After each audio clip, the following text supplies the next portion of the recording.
Bendito sea el nombre del Señor. Dios le bendiga, mis queridos hermanos.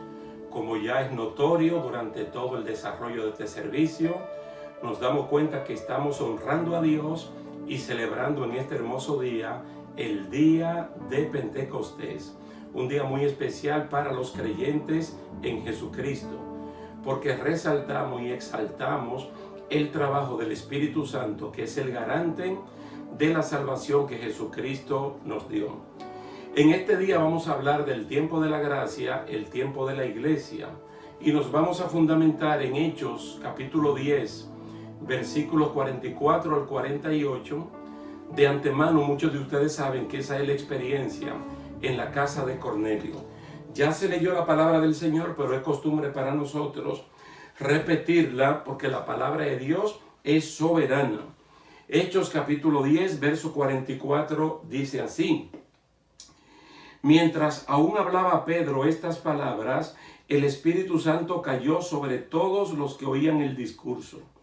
Y los fieles de la circuncisión que habían venido con Pedro se quedaron atónitos de que también sobre los gentiles se derramase el don del Espíritu Santo, porque los oían que hablaban en lenguas, que magnificaban a Dios. Entonces respondió Pedro: ¿Puede alguno impedir el agua para que no sean bautizados estos que han recibido el Espíritu Santo también como nosotros? Y mandó bautizarles en el nombre del Señor Jesús. Entonces les rogaron que se quedasen por algunos días. Bendito sea el nombre del Señor. Queremos comenzar aquí en Hechos capítulo 10, aunque presiento que en toda parte del mundo la inmensa mayoría de los mensajes y enseñanzas están fundamentados en el capítulo 2 de este libro de los Hechos. Y es verdad que tenemos que ir a ese momento de Hechos capítulo 2, porque la fiesta de Pentecostés, la fiesta judía de Pentecostés, es lo que da origen al Pentecostés que hoy nosotros conocemos. Ellos lo hacían para cosechar frutos, los primeros frutos. Nosotros lo hacemos para celebrar la venida del Espíritu Santo como el consolador de la iglesia y como la persona que convence al mundo de juicio, de justicia y de pecado. Pero ¿qué fue lo que pasó ese día? Bueno, la palabra del Señor comienza con estadísticas en Hechos capítulo 1 y nos habla del primer grupo que conformaban la congregación de los creyentes, 120 personas que estaban conformados por los apóstoles, por algunas mujeres, dentro de las cuales estaba María, la mamá de Jesús, los hermanos carnales de este y otros discípulos también. Dice que la característica primaria de este grupo era la unidad, porque se resalta siempre que estaban juntos y unánimes. Y en este caso estaban en oración el día que el Espíritu Santo se manifestó. Llenó el aposento alto donde ellos estaban, se les repartieron dones de lenguas para que hablaran idiomas conocidos que eran desconocidos para ellos en ese momento, y de esa manera mencionaran las maravillas de Dios. Cuando esto ocurre, el apóstol Pedro se pone al frente para explicar qué es lo que está pasando, debido a que algunas personas comenzaron a burlarse, diciendo que los 120 estaban ebrios porque habían amanecido tomando bebidas alcohólicas.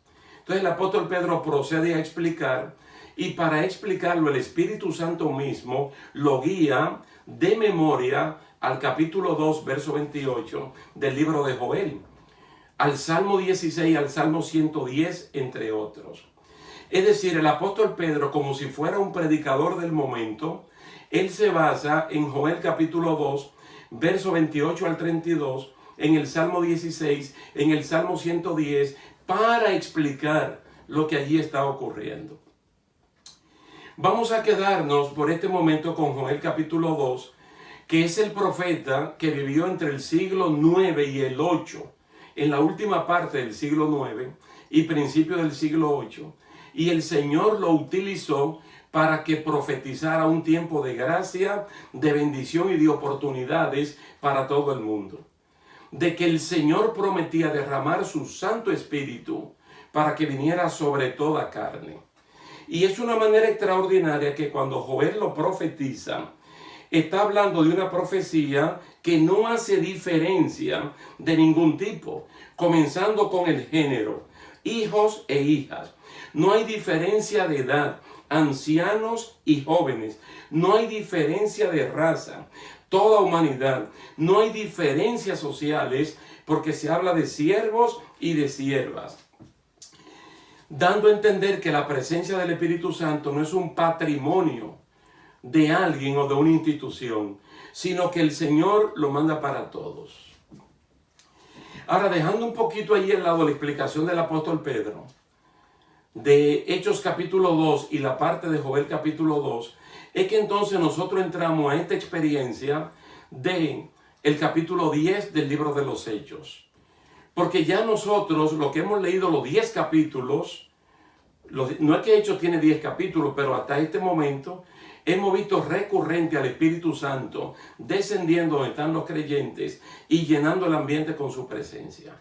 Pero como lo vamos a ver ahora, no se había visto hasta este momento. Y es en la casa de un gentil, de personas que no son del pueblo de Israel, sino que son gentiles.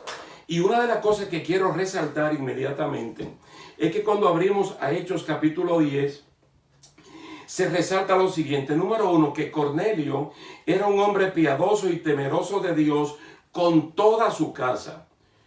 Menciono esto para que ya no lo veamos solo a él, sino que lo veamos en conjunto con toda su casa, es decir, con su familia y probablemente el servicio doméstico y de custodia que vivían allí, porque era un militar de alto rango. Cuando este Cornelio tiene la visión de parte de Dios de que envíe a Jope a buscar al apóstol Pedro, que es el instrumento mediante el cual él va a conocer el verdadero evangelio, y mediante la predicación del evangelio se pueden salvar él y su casa y todas las personas que escuchen.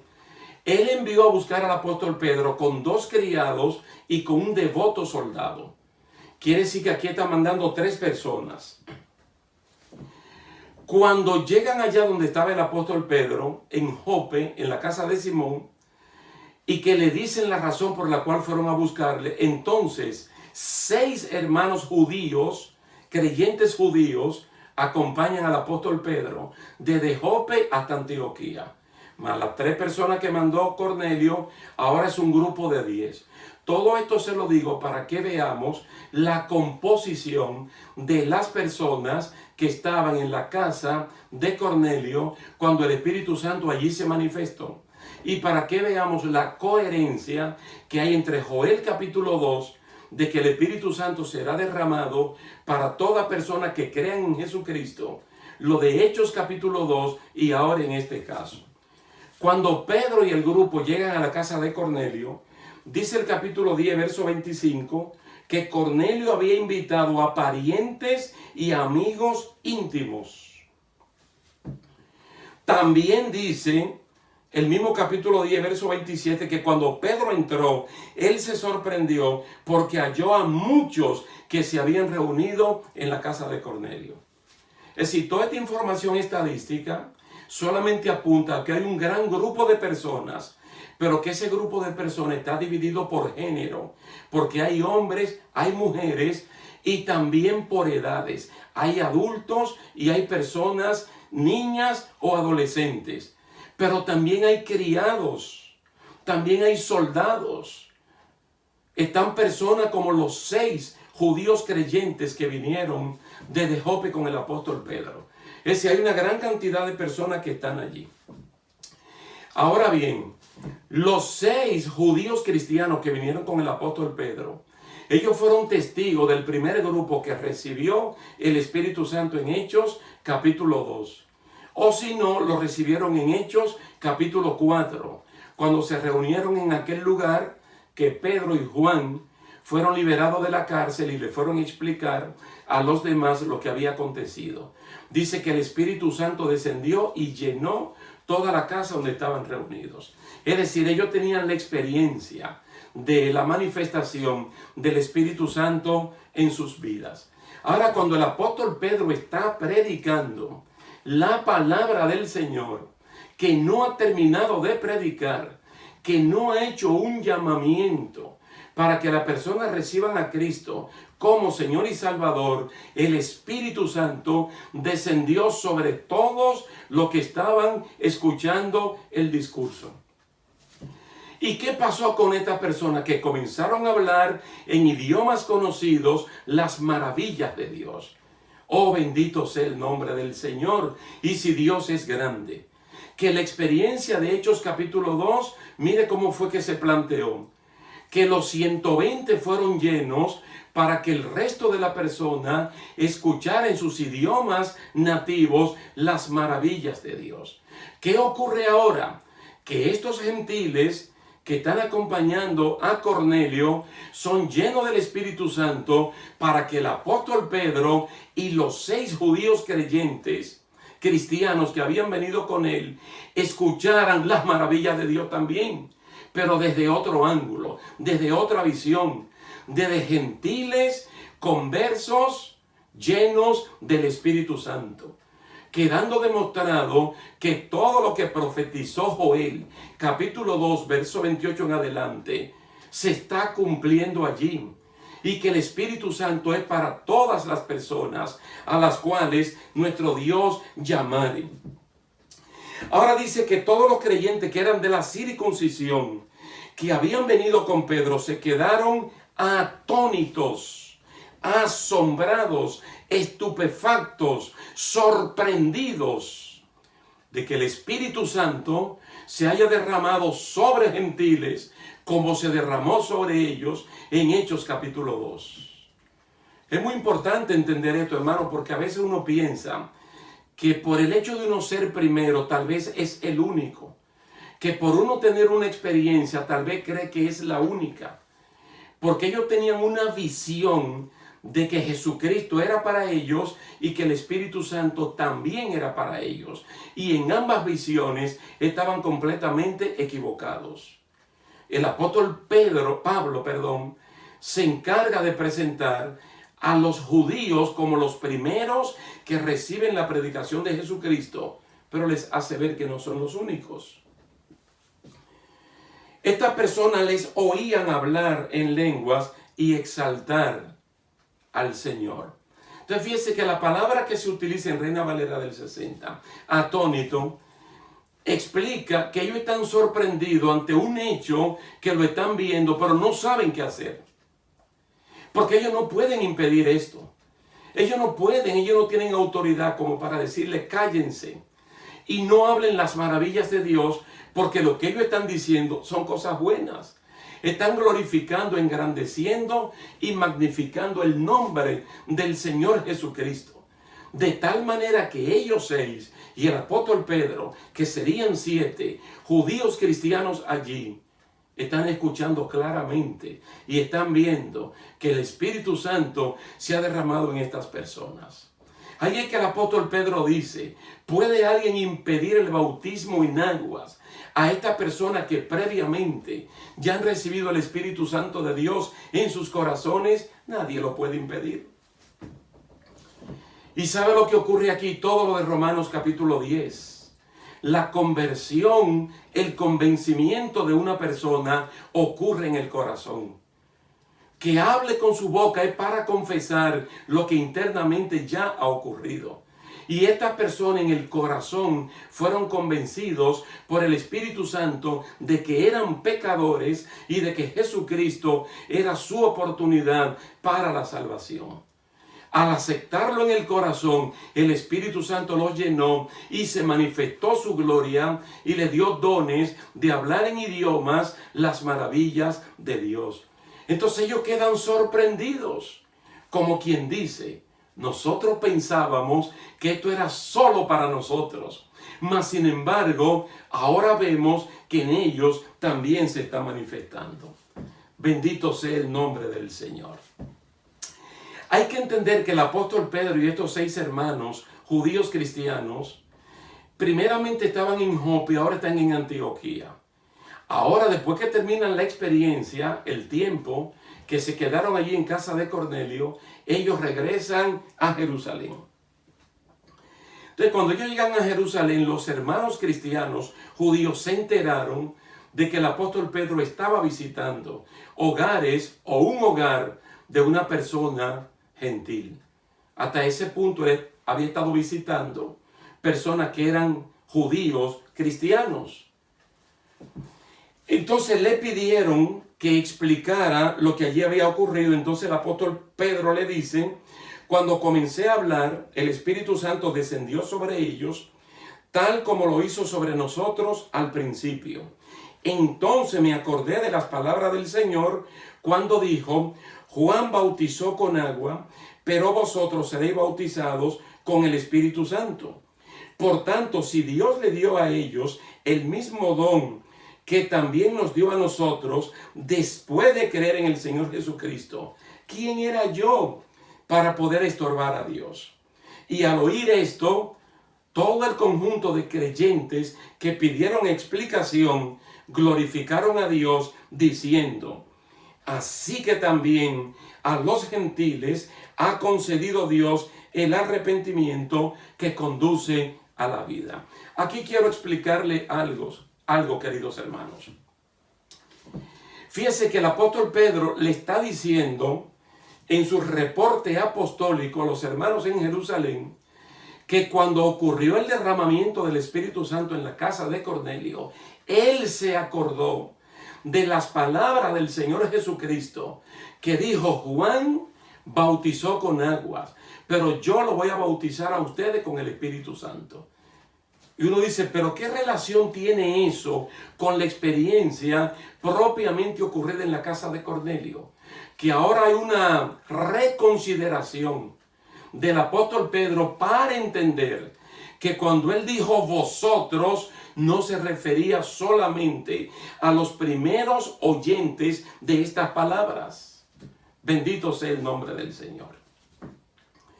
Porque muchas veces uno entiende que si uno es el primero, uno piensa que tal vez uno es el único y que esa experiencia es solamente para mí.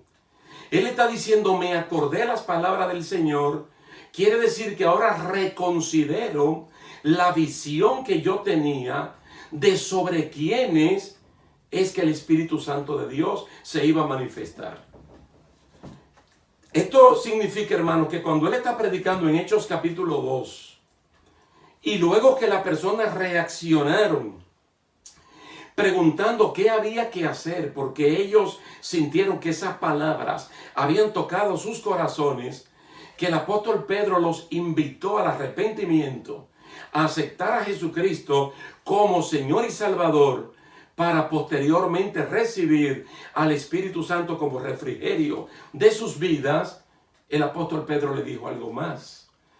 Él dijo: porque el Espíritu Santo es para ustedes, es para sus hijos y es para todos aquellos a quienes nuestro Dios llamare. Alabado sea el nombre de Jesús. Pero resulta que una cosa es la teoría y otra es la práctica. Una cosa es entender en teoría, dar una predicación teórica, sin entender en la práctica lo que esto significa. El apóstol Pedro había explicado correctamente bien la parte teórica del mensaje cristiano, pero en la práctica no lo había vivido, porque esto que había ocurrido en la casa de Cornelio a ellos no le había ocurrido. Y ellos siguen todavía con una mentalidad cerrada del puro judaísmo, de que ellos son de Dios y Dios es de ellos, y que pueden hacer un monopolio de Dios y un patrimonio del Espíritu Santo. Y esto no puede ser así. Es como el don de la salvación. Hay demasiados pasajes bíblicos que hablan del amor de Dios y de la intención de Dios por salvar a todas las personas que se puedan salvar. El texto bíblico tal vez más conocido de toda la Biblia sea Juan 3:16. Y Juan 3:16 Jesucristo lo compartió con un maestro de la ley judía llamado Nicodemo. Una persona que pidió una cita, un encuentro con Jesús en la noche. Y a esta persona Cristo le explicó lo que era el plan de Dios, porque él estaba asombrado de las cosas que Cristo decía, hacía y enseñaba. Y Cristo, de una manera sincera y honesta, lo invitó a participar del mismo poder que estaba viendo en Jesús. ¿De qué forma? Diciéndole: Nicodemo, hay que nacer de nuevo. Hay que nacer de nuevo. Todas las personas que quieran pueden, porque lo único que hay que hacer es nacer de nuevo. Y le fue hablando hasta llevarlo al versículo 16. Dice: de tal manera amó Dios al mundo. Fíjese la manera extrema de Dios de amar a los seres humanos que están perdidos en delitos y en pecados, que son enemigos por naturaleza de Dios, pero Dios los ama y los quiere salvar. Primera de Timoteo capítulo 2, verso 1 en adelante. Segunda de Pedro capítulo 3, verso 1 en adelante, terminan concluyendo en que Dios no quiere que nadie se pierda, sino que todo el mundo proceda al arrepentimiento. El mismo Pablo, el gran teólogo de la iglesia primitiva, es el que le manda una carta a Tito, una persona que él lo patrocinaba en el pastorado, haciendo mentoreo con él. Y llegó a decirle: la gracia de Dios se ha manifestado a todos los hombres para salvación. Tanto en el libro de Malaquías como en el libro de Ageo, el pueblo judío creía que Dios y la salvación era un patrimonio de ellos solamente. Y cuán equivocados estaban cuando el Señor le dijo que debajo del sol en todo el mundo hay personas que lo buscan, que lo honran y que le temen. Y ustedes saben que todo aquel que teme a Dios es una persona que se aparta del pecado, se arrepiente de él y prospera. Ahora, con el Espíritu Santo siguen con esta misma mentalidad. Porque el Señor Jesús le está hablando a ellos como primeros oyentes, pero no los únicos. Joel le habló al pueblo judío en el Antiguo Testamento de primero, pero no los únicos. Y estableció claramente que no había diferencia de raza, porque era para todo aquel que invoque el nombre del Señor, sin diferencia de raza. Entonces, con el Espíritu Santo no se puede hacer el patrimonio de que nada más es nuestro, sino que es para todos aquellos a quienes el Señor llamare. Ahora lo pueden entender en el campo de la práctica. Y todos están sorprendidos de que gentiles creyentes reciban el Espíritu Santo y se vea inmediatamente las reparticiones de dones y la manifestación de él. Pero hermanos y hermanas, eso no se quedó ahí. Porque hay cosas que son, están bloqueados por siglos, su mentalidad. Todavía llegó el capítulo 15 del libro de los Hechos. Y está lo que se llama el primer concilio de Jerusalén. Hay un debate de trascendencia teológica. Hay un grupo de creyentes judíos que, dicho sea de paso, le llaman los judaizantes. Es un sector del cristianismo que creen en Jesús como Señor y Salvador. Pero ellos entienden que los gentiles, para accesar a la salvación en Cristo Jesús, primeramente se tienen que hacer judíos. Cumplir con los ritos de Moisés y seguir el camino de ahí en adelante. El apóstol Pablo dijo que él no estaba de acuerdo con esto. Bernabé, Silas, todo el equipo que había predicado a los gentiles y había visto el derramamiento del Espíritu Santo en su vida, pues estaban allí para defender no la exclusividad, sino la inclusividad del amor de Dios y del derramamiento del Espíritu Santo como el garante de la salvación que hemos recibido en Cristo Jesús. Entonces allí estaba el apóstol Pedro también. Ahora él no tiene que dar un discurso que implique un reporte apostólico, sino hacer una apología, hacer una defensa de lo que ocurrió en Hechos capítulo 10. Y fíjese cómo él dice cuando Santiago le brindó la oportunidad de hablar.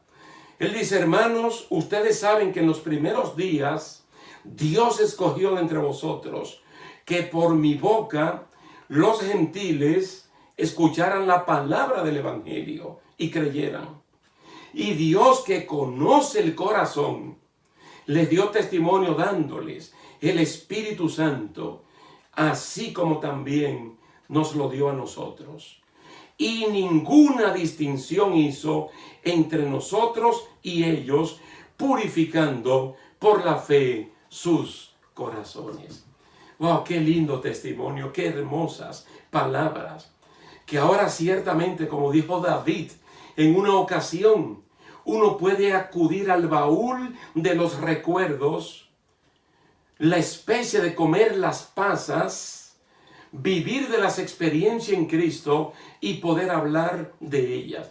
Mire todo lo que dice aquí el apóstol. Años después, Dios me escogió a mí, no como único, pero en ese momento como primero, para que por mi boca los gentiles escucharan el evangelio de la salvación y creyeran en Jesucristo.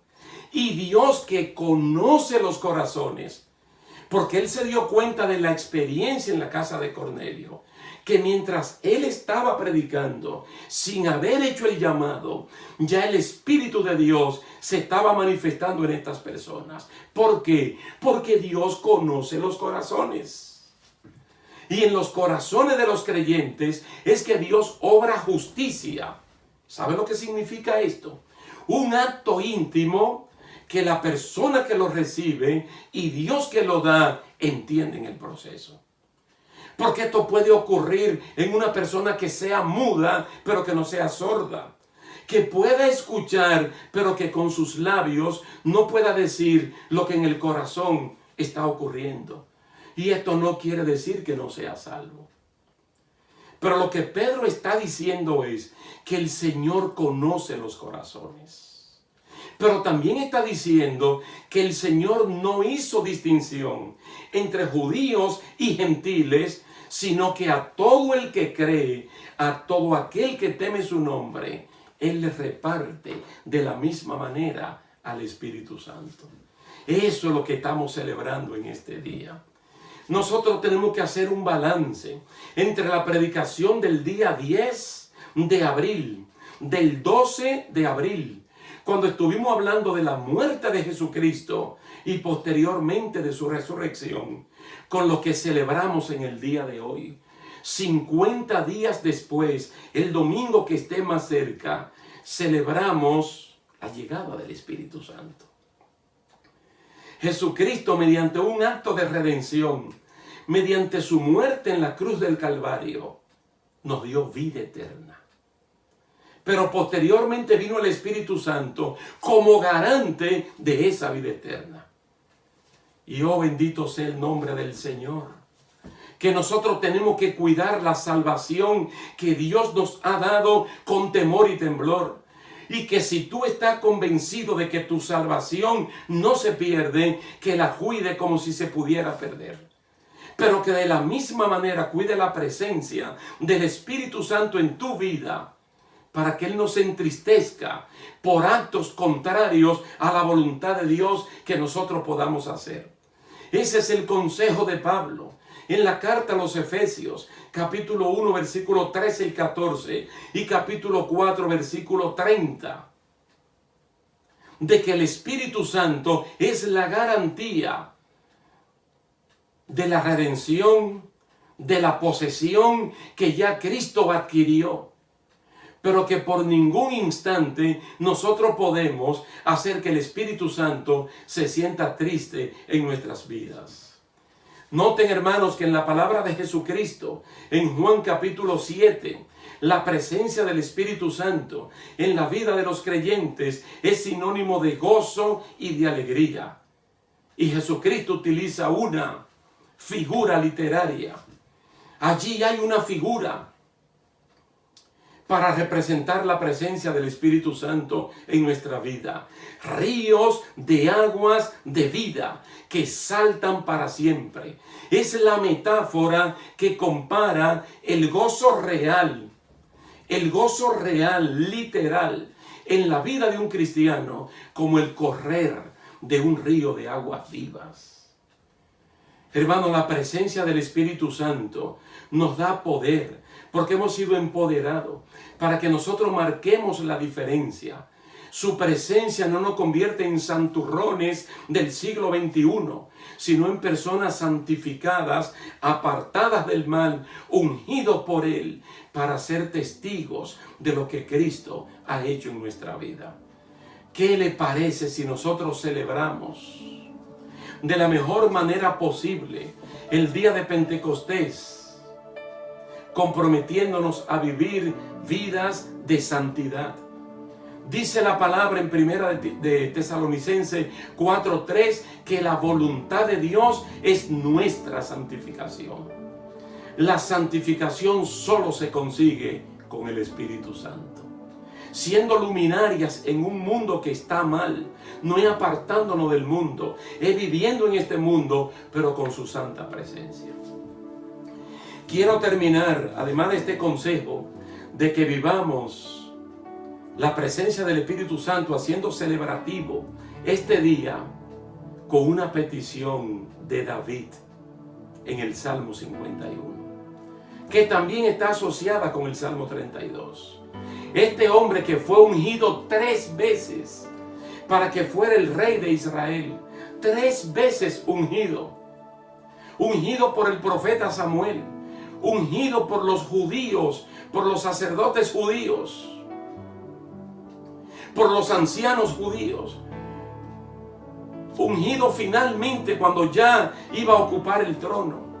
Este hombre que cayó en un pecado que ante los ojos de Dios fue abominable, de rodillas, postrado, llorando, clamándole a Dios, además de decirle que lo limpiara, para él ser limpio. ¿Sabe lo que le dijo? No quites de mí tu Santo Espíritu. No quites de mí tu Santo Espíritu. Valoró y apreció que la presencia del Espíritu Santo en la vida de Natán, el profeta que lo confrontó, fue la puerta que lo sacó de la caída donde él estaba. Hermano, cuidemos la presencia del Espíritu Santo de Dios y celebremos el resto de nuestras vidas en el gozo y la alegría de tener constantemente a alguien que está dentro de nosotros y con nosotros.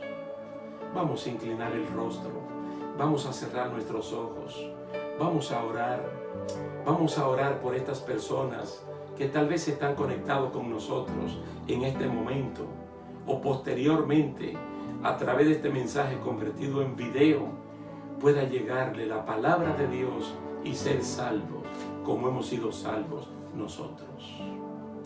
Buen Dios y Padre Celestial, en el nombre de Jesucristo, gracias, gloria y honra te damos por la presencia del Espíritu Santo, el garante de la salvación y el consolador de la iglesia, y el que puede convencer a los pecadores de su condición para que den el paso aceptando a Cristo como Señor y Salvador. Señor, oramos en esas 2 vertientes. Dios mío, que pueda preservar a tu pueblo. No importa que sean niños o que sean adultos envejecientes. Y oramos por todas las personas que no te conocen para que el Espíritu Santo los siga convenciendo de juicio, de justicia y de pecado. Señor, gracias te damos en este día que celebramos Pentecostés. Es una fiesta que no ha terminado, que probablemente va a terminar el día que suene la trompeta y el Espíritu Santo responsablemente entregue la iglesia y termine el tiempo de consolador. Oramos, Señor, con corazones muy agradecidos en el nombre de Cristo Jesús. Amén y amén. Así como es nuestra costumbre, despedir nuestro servicio con un texto que marca nuestra manera de vivir durante todo el resto de esta semana. Salmo 19:14, que dice: sean gratos los dichos de mi boca y la meditación de mi corazón delante de ti, oh Jehová, roca mía y redentor mío. Y el pueblo de Dios dice: amén. Que Dios les bendiga, estimados hermanos.